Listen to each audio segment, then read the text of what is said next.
The empty void.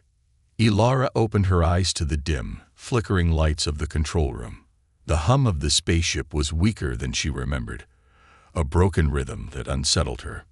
She pushed herself up from the chair, her head pounding as if she'd been asleep for days. The ship was eerily silent, too quiet for comfort. She glanced around and saw no signs of her crew. Where were they? She tapped the console in front of her, but the screen displayed only static. Systems offline. The automated voice droned, its monotone lacking any reassurance. Ilara's slender fingers hovered over the control panel as she tried to recall what had happened. Her memory was fragmented, like a broken mirror, sharp edges reflecting disjointed moments. An explosion. A collision? She wasn't sure. Ilara took a deep breath, steadying herself. She was alone, the reality sinking in like cold metal against her skin. She activated the emergency log, hoping it would offer answers. But the playback was corrupted. Only one phrase repeated. Warning. Critical failure. She stumbled toward the viewing window, her boots echoing against the metallic floor. Outside, the stars shimmered against the endless blackness of space. The vastness felt oppressive, as if the universe itself was watching her, waiting. Her planet, her home, was countless light years away.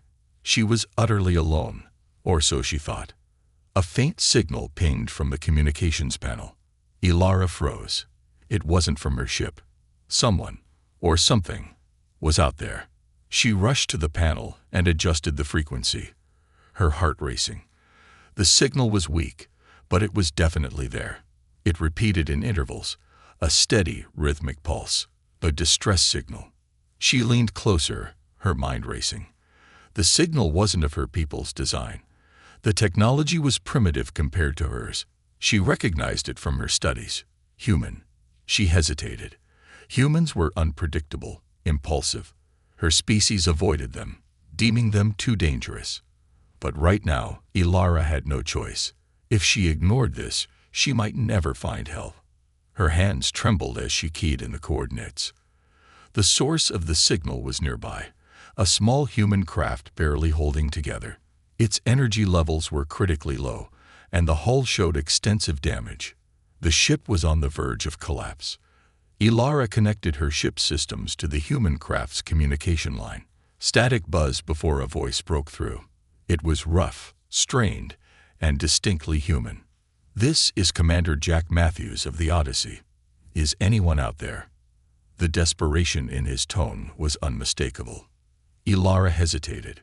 Her kind had protocols for these situations, protocols she was about to break. She pressed the transmitter. "This is Ilara of the Zenthia. I've received your signal." There was a pause, then a breath of relief. "Thank God. I thought I was talking to the void." His voice softened but remained cautious. "You're not human, are you?" "No," Ilara replied, her voice steady but guarded. "I'm the only survivor on my ship. What is your situation?" Jack sighed, the sound crackling through the weak connection. "My ship's life support is failing. Power's almost gone.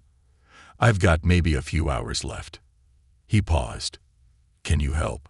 Ilara's instincts screamed at her to be wary. She didn't know this man or what humans were capable of. But his voice carried a weight she couldn't ignore, a mix of fear and hope. She glanced at her own failing systems. If she didn't act soon, they both might be lost. "I'm setting a course for your location," she said finally. "Stay alive." "Understood," Jack replied, his voice steadier now. "Thank you." Ilara disengaged the transmission and prepared her ship for the rendezvous. Her hands moved swiftly over the controls, but her mind was plagued with questions. Who was this human? What had happened to him? And why did she feel like she was walking into a trap? As her ship approached the human craft, a shadow crossed her mind. Something about this situation didn't add up. The galaxy was vast, and encounters like this were rare. Too rare. She couldn't shake the feeling that there was more to this than she understood. The human craft came into view, a battered husk drifting in the void. Ilara's heart raced as she docked her ship alongside it. The silence in her own vessel felt heavier now, the emptiness pressing against her like a tangible force. She took a deep breath, her resolve hardening. Alone in the galaxy, with no crew and only a stranger's voice to guide her, she had no choice but to take the risk. Ilara opened the hatch to the human ship, stepping into the unknown. The human's voice.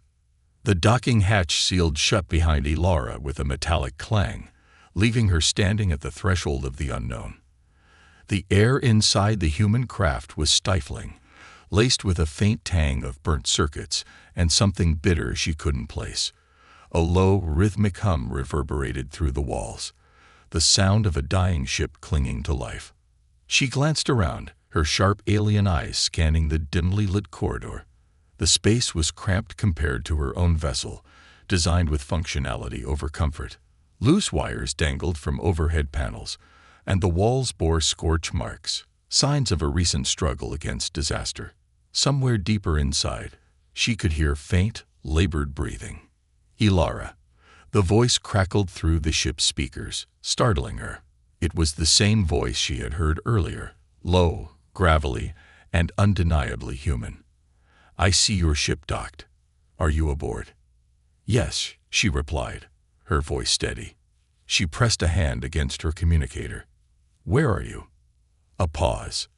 Then, central control. 2 corridors ahead. "Be careful. It's a mess in here." Ilara hesitated. Humans were unpredictable, and trust didn't come easily to her kind. But she had no choice. She followed the directions, her steps echoing in the hollow silence.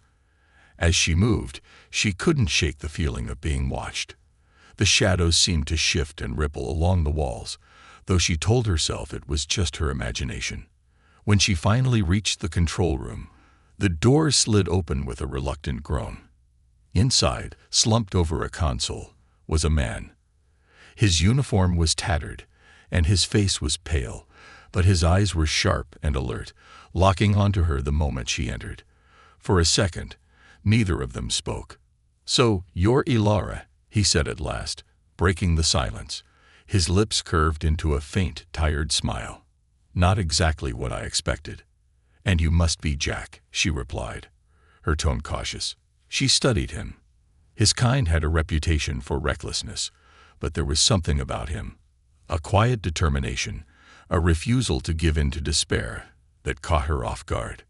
Jack gestured weakly to the chair beside him. "I'd offer you a drink, but, well..." He motioned to the broken dispenser on the wall, its screen flashing an error code. Ilara didn't sit. "What happened here?" she asked, keeping her distance. Jack exhaled slowly, rubbing the back of his neck. "We were on a routine supply run when something hit us. Don't know what. It came out of nowhere. Took out half the crew in an instant. Systems started failing one by one. The rest of us tried to patch things up, but it wasn't enough." His voice faltered. "I'm the last one left." Ilara's brow furrowed. "Something hit you." "What kind of something?" He shrugged. "Could have been debris, a rogue asteroid, maybe even an attack. I don't know. I just know we didn't stand a chance." Her gaze shifted to the flickering monitors around them. One screen displayed a star chart, while another showed a diagnostic report riddled with red alerts. The ship was barely holding together. "You sent the distress signal," she said, though it was more a statement than a question. "Yeah," Jack admitted. "Didn't think anyone would hear it, let alone answer. Most ships steer clear of this region. Too many disappearances." Ilara's eyes narrowed. "Disappearances." Jack leaned back in his chair, his expression darkening. "You haven't heard the stories. Ships vanish out here all the time. No wreckage, no survivors. Just gone." He looked at her, his gaze piercing. "You sure you're not running from something too?" Her pulse quickened, but she kept her face neutral. "My ship suffered a critical failure. I lost my crew." He nodded slowly, as if piecing together a puzzle. "Then we're both survivors of something bigger." For a moment, neither of them spoke. The room felt heavy with unspoken fears. Finally, Jack broke the silence. Look, I don't know what brought you here, but I'm grateful. My ship won't last much longer, and neither will I if I stay on it. Any chance you've got room on yours? Elara stiffened. Letting a human onto her ship was a risk. Their species was impulsive, often acting without thought for the consequences. But as she looked at Jack, exhausted, battered, yet somehow still defiant, she couldn't bring herself to say no.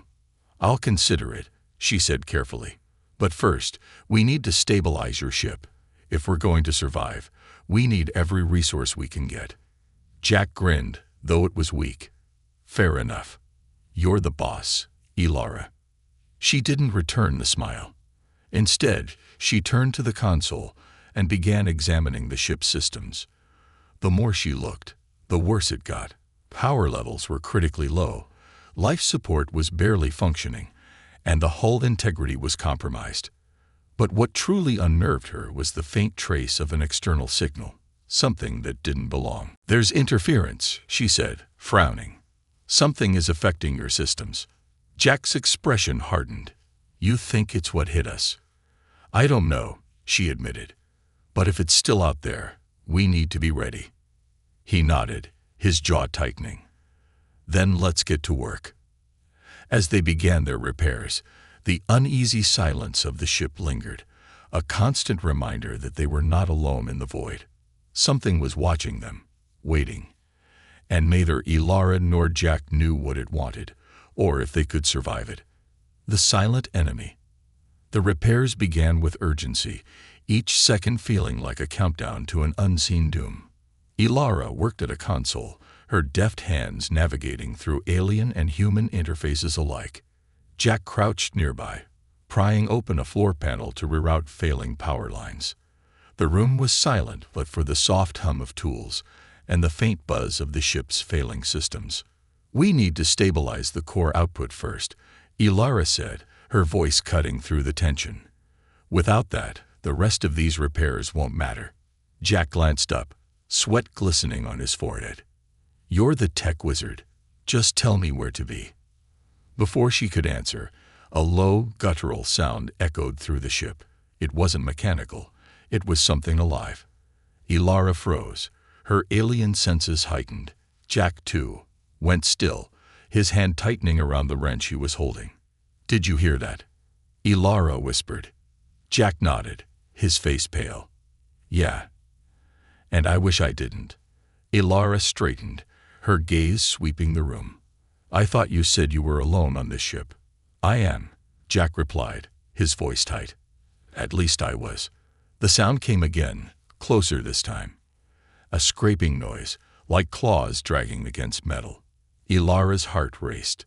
She activated her ship's interface on her wristband, scanning the immediate area. A faint energy reading pulsed in the corridor outside. There's something out there, she said, her voice low. It's moving. Jack grabbed a tool from his belt, a makeshift weapon. How bad are we talking? I don't know, Elara admitted. But it's not just random interference. Something is targeting this ship. Jack exhaled sharply. Great, just when I thought things couldn't get worse. Elara motioned for him to stay quiet.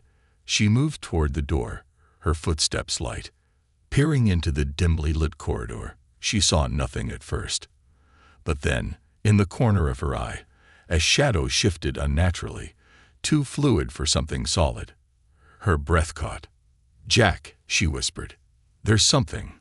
Alive. Before he could respond, the shadow lunged.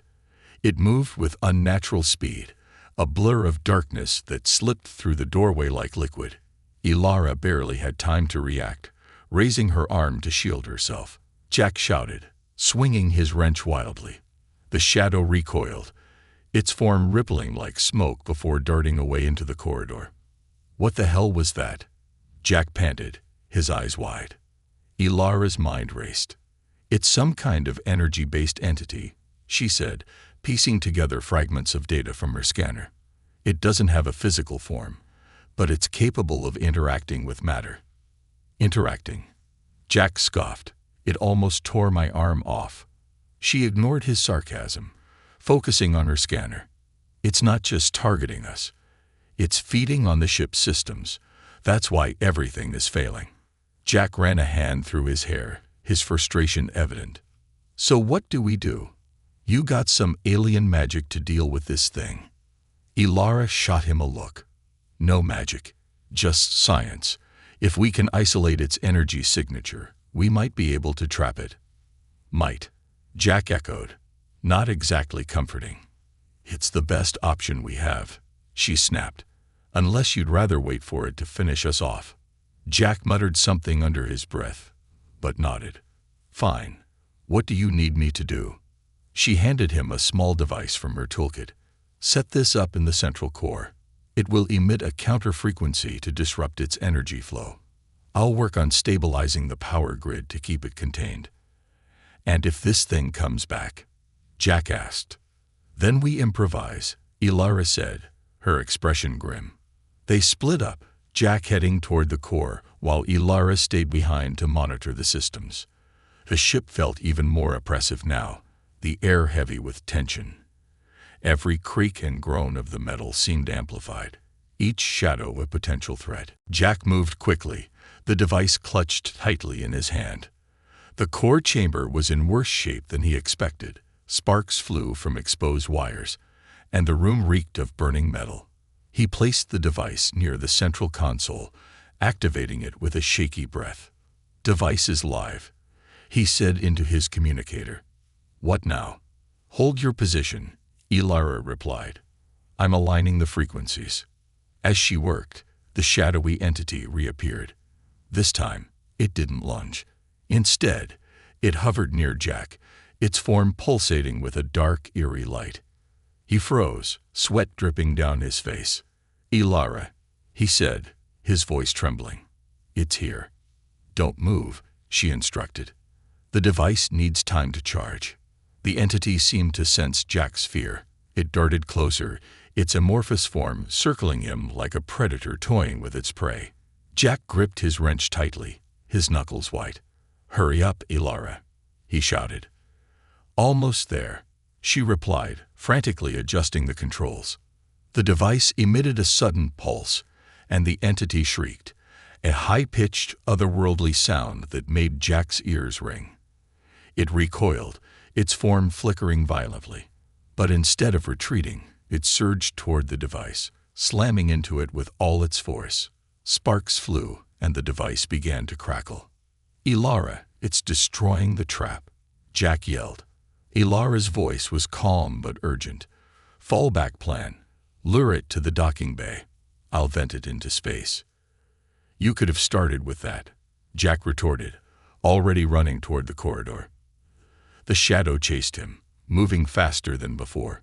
Jack's heart pounded as he sprinted, narrowly avoiding its tendrils of dark energy.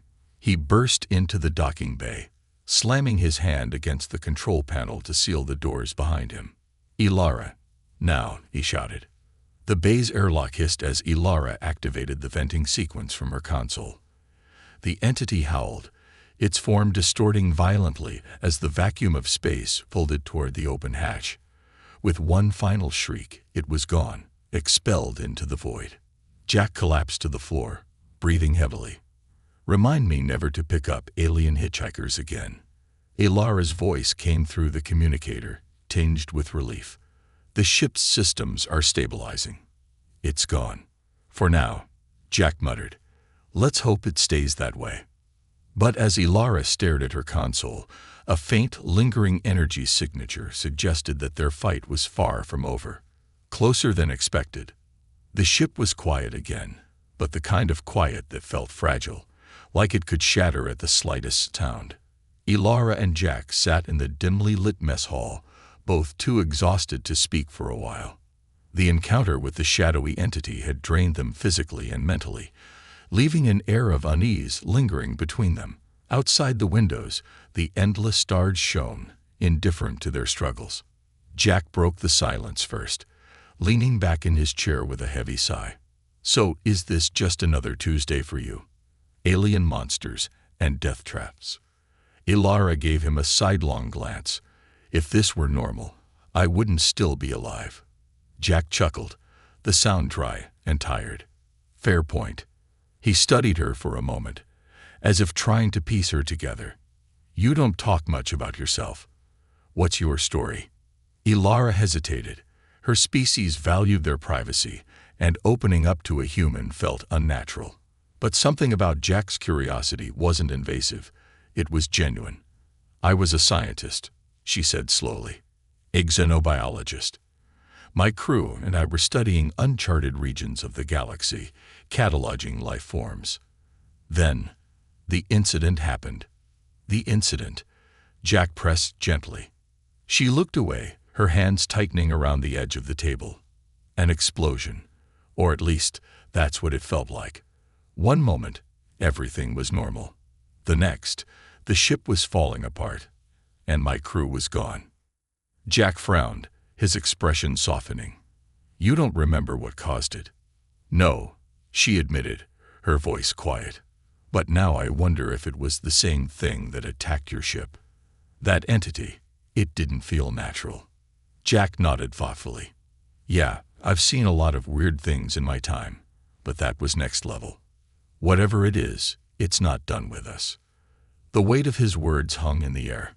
Ilara didn't reply, instead staring out at the stars. For the first time in her life, she felt truly vulnerable. Her advanced technology, her scientific training, none of it had prepared her for this. And yet, here she was, sharing her survival with a human she barely knew. Jack seemed to sense her unease. Hey, he said, leaning forward. We'll figure this out. You've got the brains, I've got the brawn. Sort of. Together, we've got a shot. She glanced at him, surprised by his optimism. Humans, she muttered, shaking her head. Always so hopeful, even in the worst situations. Jack grinned. Call it a survival instinct. Their conversation was interrupted by a sudden flicker of the lights. Both of them tensed, their earlier ordeal still fresh in their minds. Ilara quickly checked her wrist scanner, but the readings were stable. It's just the system recalibrating, she said, though her tone carried a hint of doubt. Jack exhaled.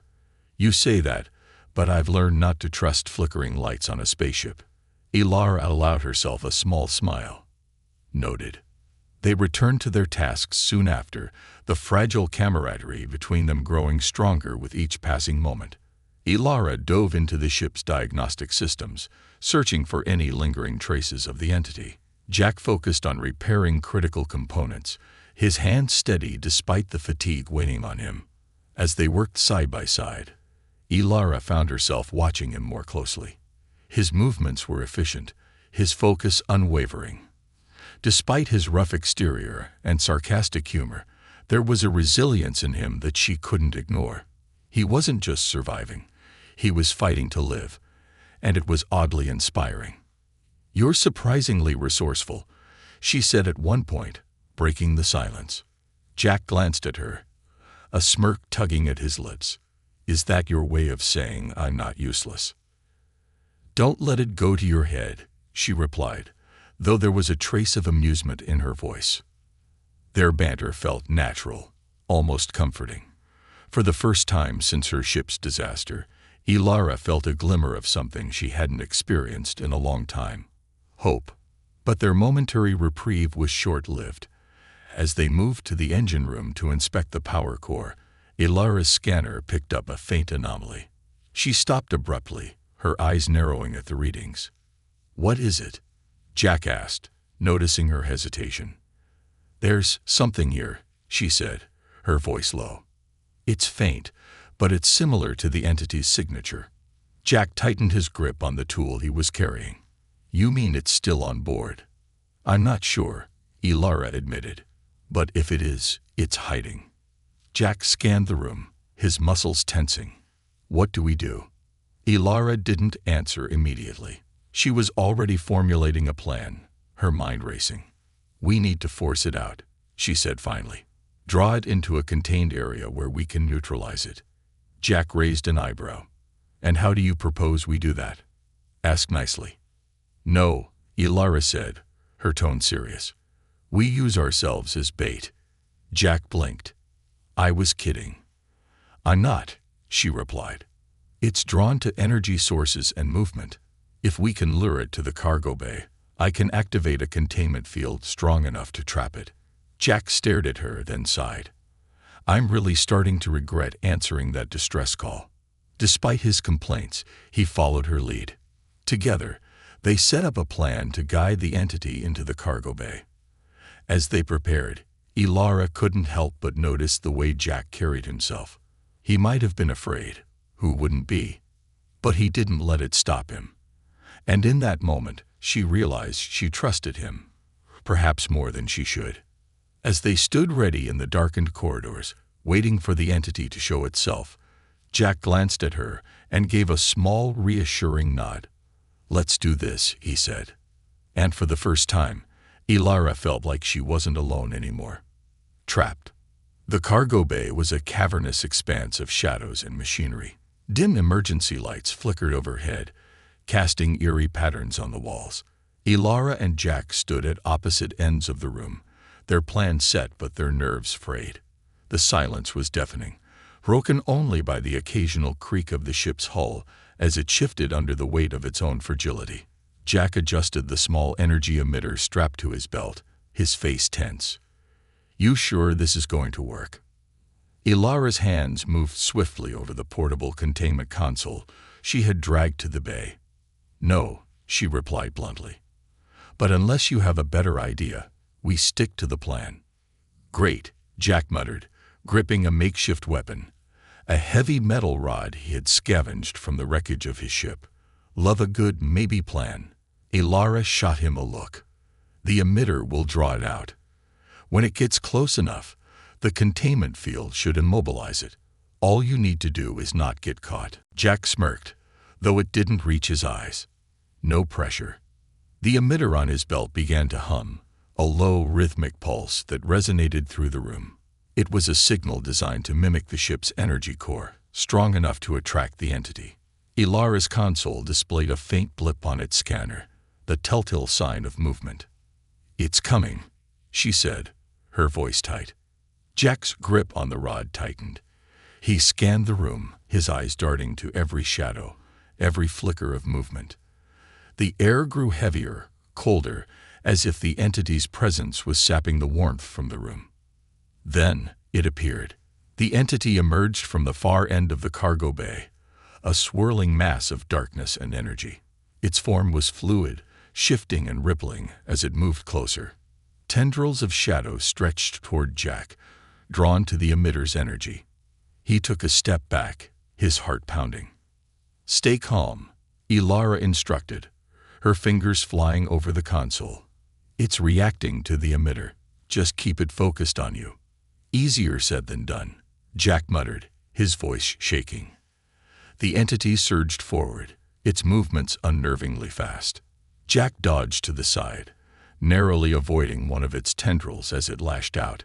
The rod in his hand was useless against something so intangible, but he swung it anyway, hoping to keep it at bay. "Ilara," he shouted, "any time now would be great."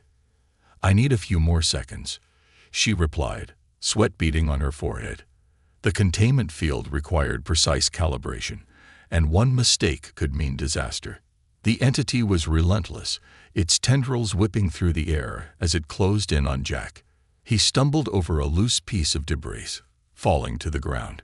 The emitter on his belt sparked, drawing the entity even closer. "Ilara," he yelled again, panic rising in his voice. "Almost there," she said, her fingers a blur on the console. With a final keystroke, the containment field activated. A shimmering barrier of light erupted around the entity, trapping it within the cargo bay center. The creature shrieked, its form convulsing as it slammed against the barrier, unable to escape. Jack scrambled to his feet, breathing heavily. "Tell me that's permanent," he said, his voice trembling. Ilara didn't answer immediately. She stared at the entity, her expression a mix of relief and unease. "It's contained," she said finally. "For now." "For now," Jack echoed, his tone incredulous. "What does that mean?" Ilara turned to him, her gaze serious. "This field won't hold it forever. It's stronger than I expected.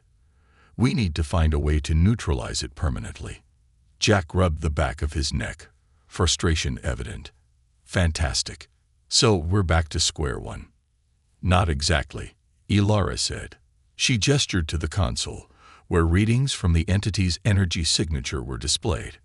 Now that it's contained, I can study it. If I can identify its core structure, I might be able to devise a countermeasure. Jack sighed, his shoulders slumping. And how long will that take? She hesitated. I don't know. Hours, maybe days. Days. Jack ran a hand through his hair. We barely survived 10 minutes with that thing loose. Now you're telling me we have to babysit it. It's not ideal, Elara admitted, but it's our best option. Jack shook his head, muttering under his breath. You aliens and your logic. Elara ignored the comment, focusing on the readings. The entity was unlike anything she had ever encountered. Its energy patterns were chaotic, constantly shifting, as if it were alive in more ways than one. It wasn't just a creature, it was a force of nature. As she worked, Jack leaned against a nearby crate, watching her. Despite his frustration, he couldn't help but admire her determination. She was relentless, focused, and far more competent than anyone he had ever worked with. For the first time, he felt a flicker of hope, not just for their survival, but for the strange alliance they had formed. What do you think it wants? He asked after a while, breaking the silence. Elara glanced at him. Survival, she said simply. Just like us. Jack frowned. You think it's alive? Like really alive? It's more than that, she said, her voice thoughtful. It's intelligent. Its movements, its reactions, they're too precise to be random. Jack shivered. Great. So not just a monster. A smart monster. Elara didn't reply, her focus returning to the console. But deep down, she shared his unease. The entity was intelligent, and that made it far more dangerous than she had anticipated. As the hours stretched on, the containment field flickered faintly, a reminder that time was not on their side. Elara worked tirelessly, her mind racing to find a solution. And Jack, despite his exhaustion, stayed by her side, ready for whatever came next. Neither of them said it aloud, but they both knew the truth. This was far from over. The final stand. The ship's corridors felt like a tomb as Elara and Jack moved through them, the containment field's faint hum echoing behind them. They didn't speak much. The stakes were too high, and the shadow of failure loomed over them like a specter. Elara clutched a handheld device tightly, her latest creation. An experimental countermeasure she hoped could destroy the entity. Jack carried his improvised weapon, though he knew it was practically useless against something so otherworldly.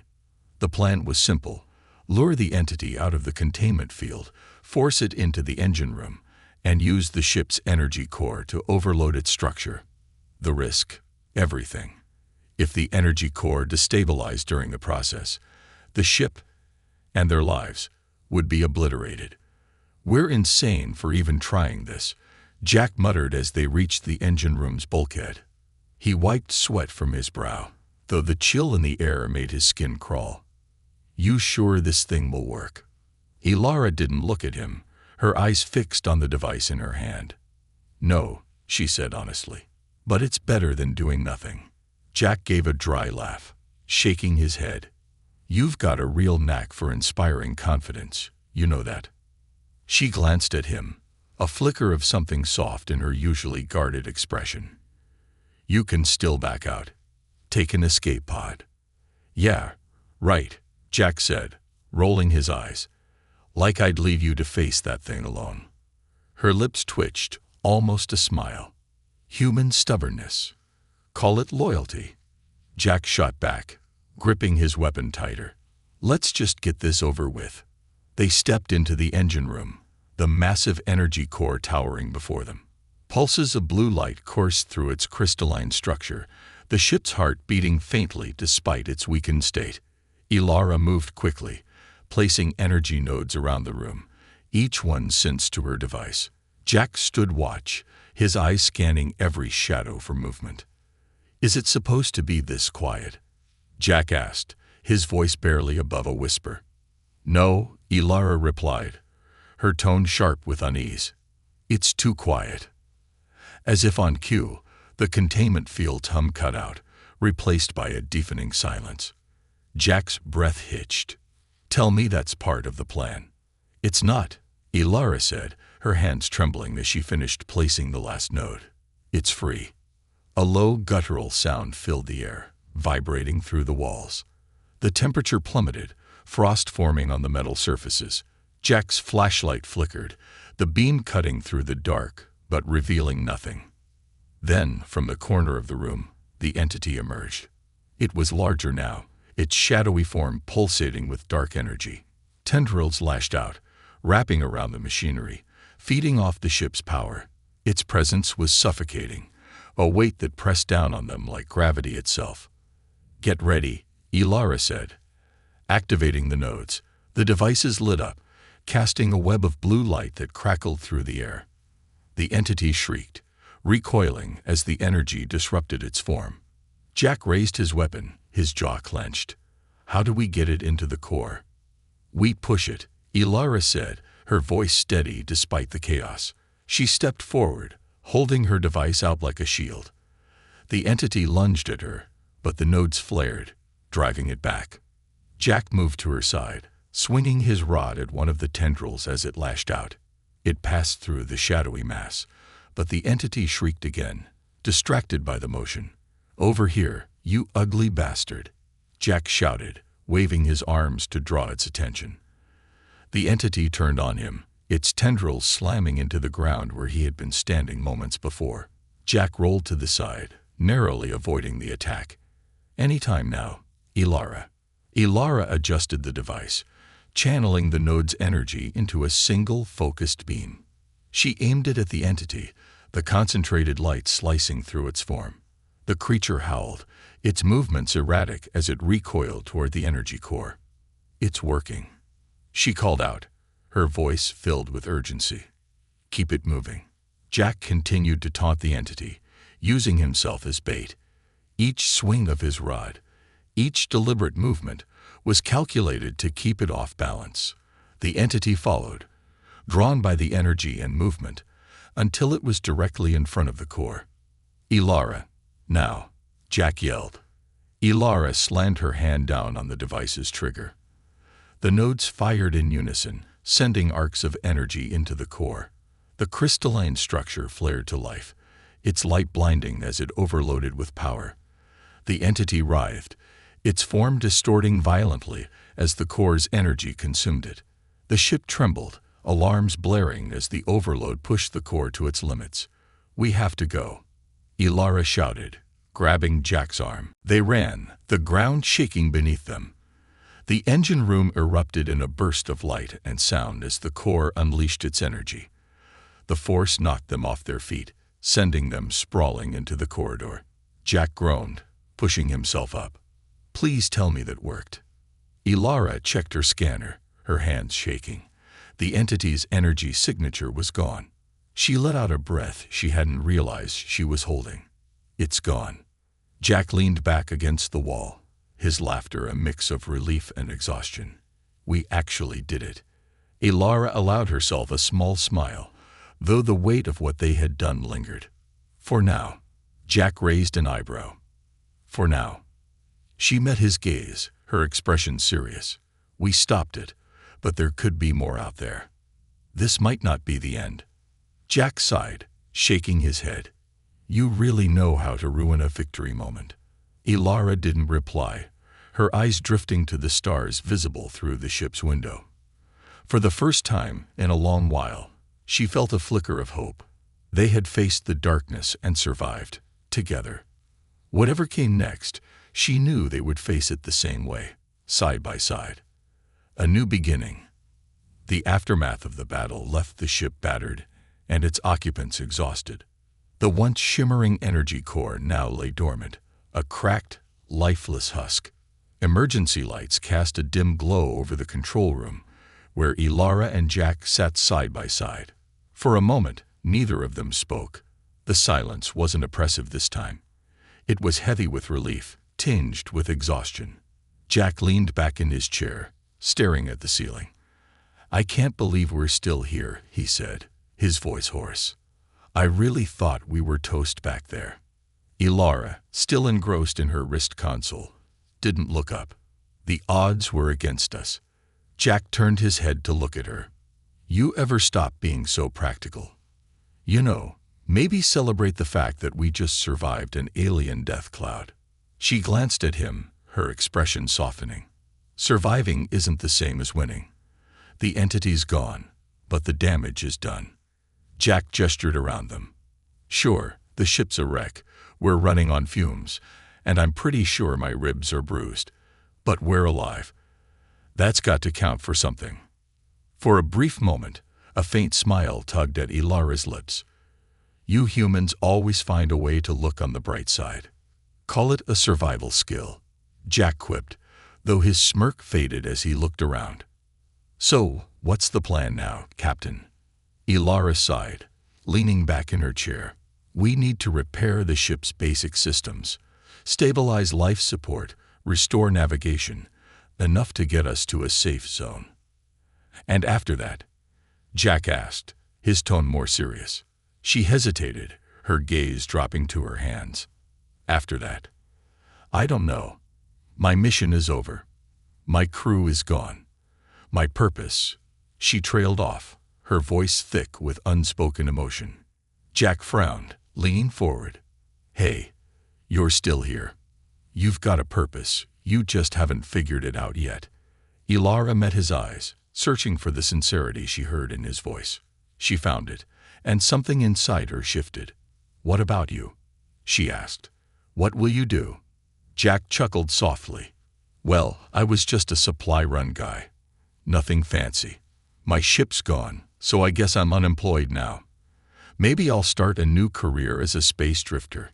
"Not the most inspiring life goal," Ilara said, her tone teasing. He shrugged. "It's honest work." They shared a quiet laugh, the tension between them easing. For the first time since their paths had crossed, the looming threat of survival wasn't at the forefront of their minds. They could simply exist, if only for a moment. The sound of a distant alert broke the silence. Ilara's wrist console lit up with a new notification. "Incoming transmission," she said, frowning. Jack straightened. "From who?" Ilara activated the console's display, projecting a holographic screen in front of them. The signal was faint, garbled, but unmistakably alien. "It's from a nearby station," she said. "A neutral outpost. They're offering assistance." Jack exhaled, relief washing over him. Finally, some good news. Ilara nodded, but her expression remained guarded. "It's not far. We can make it if the engines hold." "If," Jack repeated, raising an eyebrow. "I'm being realistic," she said, standing up. "We'll need to repair the stabilizers before we attempt to move." Jack groaned, dragging himself to his feet. "Back to work then. You really know how to ruin a guy's break." Ilara smirked, handing him a toolkit. "Complaining won't fix the ship." They worked side by side, patching up what they could with the limited resources they had. The process was slow, but their combined efforts brought life back to the ship, piece by piece. As they worked, their conversation turned lighter, drifting into stories of their pasts. Jack told her about his life as a supply runner, hopping from planet to planet, and never staying in one place for too long.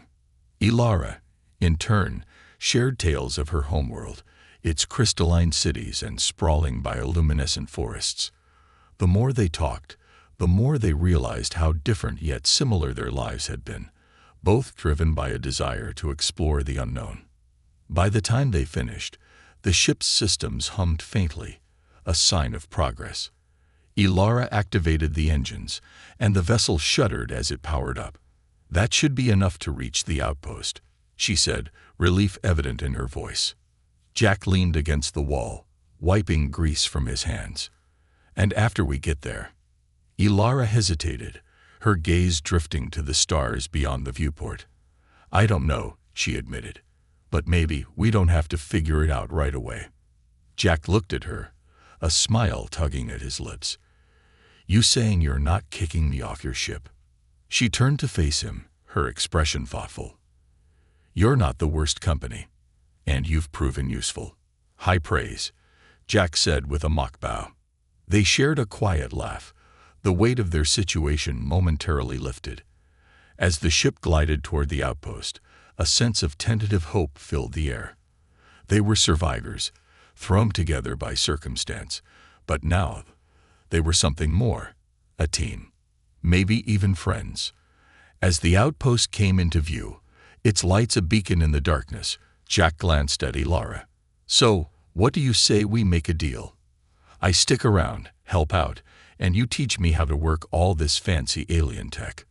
Elara raised an eyebrow. "And what do I get out of this arrangement?" He grinned.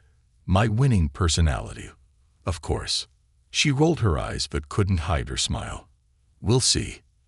The stars stretched endlessly ahead of them, a reminder of the vastness of the galaxy and the countless possibilities it held. For the first time in what felt like an eternity, neither of them felt truly alone. Together, they had faced the darkness and emerged stronger.